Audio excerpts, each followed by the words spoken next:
Oduu qindeessiteef daraartuu guddaa galateeffannaa turtiin keenya har'aa egaa waa'ee kaansarii harmaa irratti xiyyeeffataa jira. Dr. Jilchaa Dirribii pirezidaantiin waldaa hakiimota Oromiyaa na waliin jiru. Dr. egaa maaltu saaxila nama baasa kan jedhu sirriitti ilaallee jirra. Mallattoolee akkam akkamii argisiisa kaansariin harmaa gara jalqabaarraa jalqabee isa laallume? Egaa mallattoowwan garagaraa mul'isa kaansariin harmaa akka waliigalaatti waa tokko jedhee darbu kanan barbaadu. Kaansariin kamiyyuu jalqabee yeroo guddatu yeroo baay'ee mallattoo hin qabu. Kanatu rakkoo godhas kaansarii. Dhukkubni namatti dhagahamuun yookaan rakkoon uumamuun gaariidha. Dhukkubbiin namni dafee furmaata akka barbaadu wanta godhudha. Dhiitoowwan kaansarii wajjin wal qabatanii jiran garuu yeroo baay'ee jalqaba irratti dhukkubbiin uumani. Sadarkaan isaanii yeroo cimatudha mallattoowwan baay'inaan mul'achuu kan danda'ani. Kanaafuu yeroo baay'ee namni dhukkubbii wajjin waan deemuuf mallattoo yeroo jennu kaansariin akka waliigalaatti dhukkubbii dhabu akka dhiisuu danda'u himuun barbaada. Uummanni kana biroo waan qabuuf gara kaansarii harmaatti yeroo dhufnu mallattoowwan garagaraatu mul'ata. Yeroo baay'ee kaansariin dhiitoo qaba. Kanaafuu harma keessa dhiitoon uumamuu ni jalqaba. Dhiitoon kun guddachuu ni jalqaba. Jabaachuu ni jalqaba. Kana malees qaama naannoo sana jiran qaqqabachuu ni jalqaba. Akkasumas bifti yookaan bifa addaa horachuu danda'a. Akka diimachuu kan gara keelloo akkasumaan akkasii qabaachuu jalqaba. Xiyyoon isaas nippil kan jennu kunis distracted yookaan bifa isaa dhabaa deema. Keessatti harkifamaa deema. Yookaan nyaatamus ni danda'a. Deemee madaa'uu ni danda'a. Dhangala'aa garaagaraa akka dhiigaa wanta akka magariisaa yookaan wanta bifa biraa qabu baasuu ni danda'a. Egaa kun waa xiqqoorraa jalqabee guddachaa deemuu isaati. Limfaatik direenii kan jedhamu jira. Harma irraa wantoota maddan yookaan qulqulleeffamu wanta qabu wanta qulqulleessanii deeman isaan gara bobbaatti kan dhufanii gara keessaattis gara gubbaattis dhufu. Kanaafuu bobbaa jala akkas dhiitoon uumamuu ni danda'a. Gara naannoo mormaa kanarratti dhiitoon argamuu ni danda'a. Kun naannoo sana irratti yeroo jabaachaa deemudha. Haa ta'uutii kaansariin bakka garagaraa deemuu ni danda'a. Bittinnaa'uu danda'a. Keessaayyuu kaansariin harmaa gara lafeetti deemuu jaallata. Gara sammuutti deemuu jaallata. Gara sombaatti deemuu jaallata. Gara tiruutti deemuu jaallata. Haa ta'uutii bakka kaansariin harmaan deemne hin jiru. Akka addunyaatti qaama kamiin iyyuu deemee mul'ateera kaansariin harmaa jechuudha. Kanaafuu gara qaama kamiin iyyuu deemuu danda'a. Keessa riippoortiin eessattuu tatamsa'uu danda'a. Akka waliigalaatti garuu egaa gara dugdaatti yeroo deemu gara lafeetti yeroo deemu keessayyuu lafee dugdaa jaallata. Dhukkubbiin dugda irratti uumamuu ni danda'a. Baakpeen egaa san darbee gara sammuutti yeroo deemu dhukkubbiin sammuu mata ba'uun uumamuu ni danda'a. Kana malee egaa somba irratti yeroo deemu dhukkubbiin lapheerraa qufaan uumamuu ni danda'a. Bishaan naannoo sombaa akkas kuufamuu ni danda'a. Gara tiruuttis yeroo deemu egaa naannoo sanatti rakkoowwan uumaman ni mul'atu. Yeroo baay'ee egaa gara sammuutti gara dugdaatti yookaan lafee dugdaatti gara sombaatti akkasumas gara tiruutti waan deemuuf mallattoon sana wajjin wal qabatanii dhufan jiru jechuudha. Yeroo takka egaa gara sombatti gara dugdaatti lafee dugdaa akkasumas sombatti deemu wajjin wal qabatee namni miilli isaa harkisaas naaffachuu kan paaralaayizii ta'uus ni danda'a jechuudha. Kanaafuu mallattoowwan xixiqqaa naannoo irraa jalqabanirraa ka'ee amma mallattoowwan jajjabaa qaama mara irratti mul'achuu danda'anitti mul'achuu ni danda'a namni dhibee kaansarii harmaatiin qabame. Egaa kaansariin harmaa lafa inni hin geenye hin jiru. Miidhaa baay'ee namatti fiduu danda'a. Amma ajjeesuutti ga'a. Garuu kaansariin harmaa dafee yoo barame yaalli isaas akkuma sana dafee yoo godhame miidhaan inni fidu hir'isuun baay'ee akka danda'amu tu himama. Kanarratti maal jetta? Dhugumadha. Kaansarii harmaa jalqaba irratti arguun ni danda'ama. Garaagarummaan mul'ateera biyyoota guddatanitti kaansarii harmaa dhiitoo gurguddaan argitu. Baay'ee xiqqishoodha kan argitu. Kaansarii isa gurguddaa dhiitoo gurguddaa biyya keenyatti yeroo dhufanii kan argan. Biyya isaaniitti dafanii waan arganiif takka takkaa soon uumamiitiin takka immoo isuma uumame immoo dafaniitu Baay'ee xiqqoo ta'e. baay'ee xiqqoo kanuma abbaan illee soof irratti hin argin argu takka. Haa ta'uuti biyya keenyatti garuu sadarkaan isaa edda deemeeti. Egaa kaansariin sadarkaa tokkoffaa lammaffaa sadaffaa arfaffaa kan jedhamu jira. Qorannaaleen yeroo baay'ee adeemsifamaniiru akka biyya keenyaatti baay'inaan kan argaman sadarkaa arfaffaa fi sadarkaa sadaffaa irratti edda geeti. Edda dhiitoon garmalee guddatee booddee jechuudha. Kanaafuu kaansariin harmaa egaa biyyoota guddatanitti osoo hin uumamin egaan dafee akka uumamin ittisuun kan danda'ame iskiriiniing yookaan darsa ilaaluutiini. Kunis inni jalqaba abbaan harma mataa isaa sirriitti hordofuu ilaaluu ni danda'a. Self breast examination kan jedhamu yeroo wadootiin namni yeroo qaama dhiqatu harma isaa sirriitti wanta jijjiirama harma isaa keessa jiru hordofuu ni danda'a taanaan dafee ofirratti baruu ni danda'a. Kana malees egaa gara hospitaalatti yeroo deemnutti takka immoo kanumaaf jennee deemuudhaan ogeessi fayyaa akka nu argu rakkoon yoo jiraate akka dafee nurratti argu akka baruu danda'amu gochuun barbaachisaadha. Sana wajjin wal qabatee egaa ogeessi fayyaas meeshaawwan garaagaraatiin diagnostikii garaagaraatiin fayyadamee akka ultrasound, MRI, mammogiraafii wantoota akkasiitiin fayyadamee rakkoon harma keessatti wanni mul'anne xiqqoo yoo jiraate adda baafatee arguu ni danda'a jechuudha. Egaa maatii keessatti yeroo dhibeen kun deemus yookaan maatii keessatti kana dura wanti mul'ate yoo jiraate dhibee harmaa wajjin wal qabate yeroodhaan iskiriinii of gochuun barbaachisaadha kan ta'u. Takka egaa harma dursa mursisuun amma barbaachisuu ga'uu ni danda'ama jechuudha. Osuma dhibeen hin uumamin jechuudha. Kanaafuu kun maali harmi amma muramutti kan ga'u dhibeen kun uumamuun isaa hin oolu jettee dhibba keessaa dhibba yeroo ta'uu dandeessutu jira. Yeroo akkasii dursa of eeggachuun barbaachisaadha. Akka waliigalaatti kun yeroo baay'ee mudatu haa ta'uuti namni dafee ofiisaa of ilaale yookaan ogeessa fayyaatiin yoo ilaale dhibee kana dursa osoo hin uumamin ittisuun ni danda'ama. Yoo uumames sadarkaa guddaarra osoo hin gahin adda baafatanii yaaluun ni danda'ama. Baay'ee galatoomii Dooktar. Mee egaa wanti guddaan nuti amma barsiisaa jirruu fi yookaan yeroo keenya fudhannee sagantaa kana qopheessineefis namoonni dafanii ofirratti arguu danda'u yookaan immoo dafee hakiimni isaanii akka inni irratti argu gochuu dandeessisuudhaaf akka warri biyya alaa yaaliidhaaf dhaqan of ilaalchisuudhaaf of sakatta'uu waan tokkoon dhukkubsatiin of sakatta'uudhaaf dhaqanii nus dhaqnee ilaalamuu qabna. Yookaan immoo ofirratti immoo akkamitti sakatta'uu qabna kan jedhu walii wajjin ilaalla. Egaa isa jalqaba hakiima bira yoom dhaquu qabu achi booddee garuu self examination nutti agarsiista akkamitti hojjetamuu akka qabu. Egaa hakiima bira ni jalqaba umurii giddu galeessa irra warri jiran yeroo rakkoon jiraatu kan deemu wanta shakkan yeroo jiraatu deemuu qabu. Garuu waggaa 40 booddee iskiriiniingiin dirqama akka ta'etti kan himamu waggaa 40 booddee namni kamiyyuu ogeessa fayyaa bira deemuudhaan ilaalamuu qaba.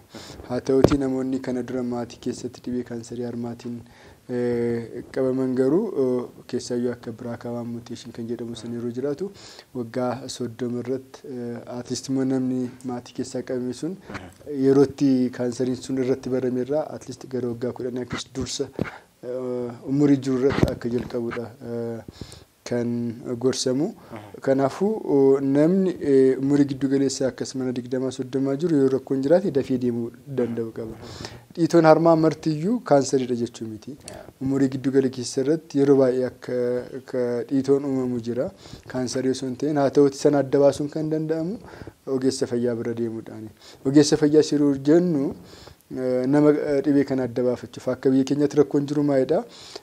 Namoonni takka rakkoon yeroo jiraatu gara ogeessa fayyaatti ni deemu. Ogeessi fayyaa sun garuu rakkoo kana adda baafachuu isuutu jira. Kiliinikoonni dhuunfaa xixiqqaan baay'inaan ganda keessa ni jiru. Buufataaleen fayyaas ni jiru. Namoonni buufataalee fayyaa keessatti dhukkuba isaan yaaluu danda'antu jira. Dhukkuba isaan yaaluuf adda baafachuus hin dandeenye immoo akka jiran beekuun barbaachisaadha kan ta'u jechuudha. Nu biratti dhukkubsattoota dhufan yeroo gaafannu deemnee turee nuun jedhu gara buufata fayyaattis ta'uu danda'a gara buufataalee fayyaa xixiqqoonaan ganda keessa jiranitti jechuudha. Egaa qorichatu kennamaa fi qoricha sana fudhatanii deemanii haa ta'uuti dhibeen sun guddachaa deema. Akka kaansariitti immoo seerri inni guddaa yeroon deemuu hin qabu, yeroon darbuu hin qabu, yeroon bareedaan namni itti yaalamee fayyuu danda'u jechuudha. Kanaafuu qabxiin iddoo kanatti kaa'uu qabnu yeroo mara osoo danda'ame dooktara fayyaa osoo argachuu danda'anii ni gorsama. Kana gochuudhaaf immoo hospitaalii jalqabaa aanaa keessatti yeroo ammaa keessatti bakka baay'eetti ni argama.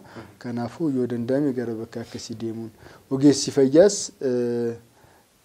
namni yeroo beekaa ta'aa deemu kan inni raawwachuu hin dandeenye qaamni biraa raawwachuu danda'utti dabarsa. Namni garuu baay'eetti yeroo rakkoo beekumsa wajjin rakkoo qabaatu garuu dabarsee hin kennu. Reassurii godhe yookaan immoo kumaanuma salphaadha jedhee manatti deebisuutu jira. Kaansarii wajjin rakkoon kun cimaa waan ta'eef an dubbadha biyya keenyatti jechuudha. Kanaafuu ogeessa fayyaa bira deemuun barbaachisaadha. Ogeessi fayyaas haala sanaatiin wanta xiitoo ta'e kamiyyuu hamma kaansarii ta'uunsaa hin baramnetti namni akka ofirra turu gochuun barbaachisaa miti jechuudha. Egaa mee harmooliin keenya yeroo yerootti of ilaaluu qabu ofii isaanii self examination kan jennu inni jalqaba of ilaaluudha. Achi booddee yoo waa shakkan deemuun irra jira. Umuriin isaanii immoo waggaa 40 ol kan ta'e immoo regular check-up hakiima isaanii biratti qabaachuu qabu waan jedhu nu kaastee jirta. Mee akkamittiin ofii sakatta'uu danda'ama kan jedhu haa ilaallu.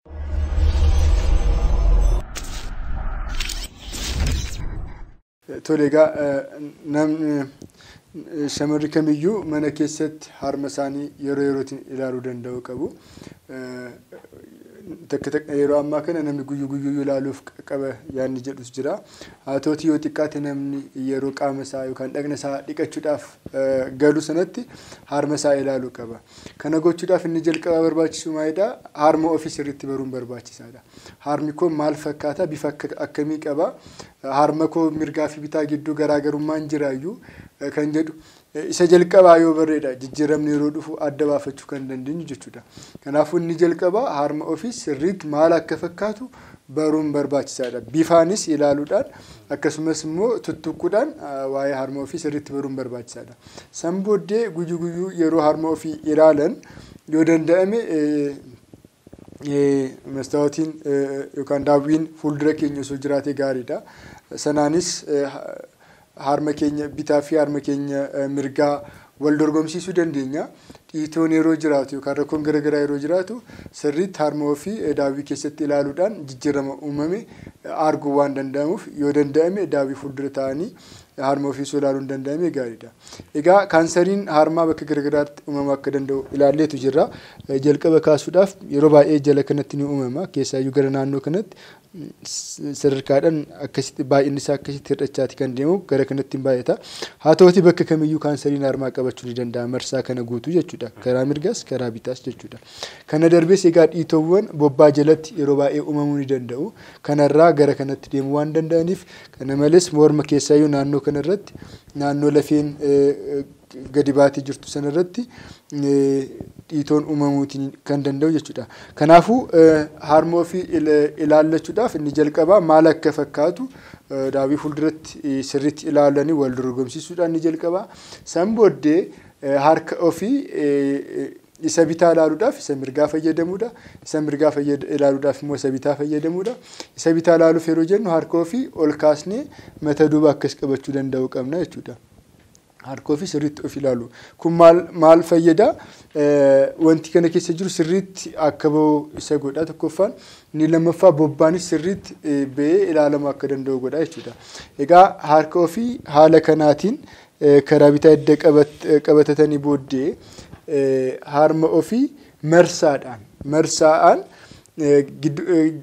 seentar yookaan giddu galeessa irraa gara alaatti ilaalaa deemuu ni danda'ama yookaan alarraa gara giddu galeessaatti kamiyyuu gochuun ni danda'ama. Haa ta'uutii garuu marsaadhaan sarkulaarii adeemsisuutu barbaachisaadha. Kanaaf yeroo jalqabnu egaa marsaadhaan tuttuqaatii keessa gadi fageenya irratti maal akka jiru dhiitoon jiraachuunsaa dhukkubbiin jiraachuunsaa wanti adda ta'e uumamuunsaa dhiitoon qofa osoo hin ta'in wanti jabaa ta'e uumamuunsaa laala. Haala kanaatiin marsaa hojjechaa hamma giddu galeessaatti dhufna jechuudha. Marsaa tokko osoo hin fixiin gara keessaatti deemuu hin qabnu. Marsaa tokko yeroo fixnu gara keessaatti deemna. Kun egaa alarraa jalqabneetu gara keessaatti deemaa kan jiru jechuudha. Haala kanaatiin tuttuqaa gara xiyyoosaatti nippilii bakka jedhamu deemnee isas ni tuttuqna. wanti dhangala'aan bu'ee jiraatis ni tuttuqna jechuudha. Edda kana xumurree booddee gara bobbaatti dhufna. Akka jalqaba kaasee alarraa kaasnee gara gidduutti dhufuu dandeenya yookaan gidduurraa sirriitti ilaalaa gara alatti deemuun hin danda'ama. Kanuma nutti tole gochuun danda'ama lachanuu gochuun ni dandeenya haa ta'uuti garuu marsaadhaan gochuu kan qabnu. Kanaafuu sanas adda baafachuudhaaf kana keenya qabannee gadi jennee sanas ilaaluu ni dandeenya jechuudha. Yeroo harka lamaaniin kana mudaa muddii qabannee gadi jennu harmi qabateera moo hin qabanne kan jedhu sana sirriitti adda baafachuun kan danda'amu ta'a jechuudha. Egaa kana isa gubbaa kanas ilaaluun barbaachisaati kan ta'u haala kanaatiin yeroo maraa harma ofii sirriitti ilaaluun kun egaa daqiiqaa yoo baay'ate 2-3 kan fixudha. Isaa gadiyyuu fixuun ni danda'ama. Yeroo marayyuu yoo xiqqaate yeroo dhaqna dhiqannu ilaaluun barbaachisaa kan ta'u. Maal fa'a argu? Kaansariin harmaa yeroo jiru maal yoo arganiti gara yaalaa deemuu qabu harmooliin keenya? Inni jalqabaa jabaachuu jalqabaa. Injabaata. Injabaata. Qaban kana wanti jabaatu. Marti ta'uu isin bakkumti tokkollee yoo jabaate sun rakkoodha. Lamaffaan dhiitoon jiraachuu danda'a. Dhiitoon socho'uu danda'a yookaan kan qabatee kan hin sochoone ta'uu danda'a. Lamaffaan dhiitoodha.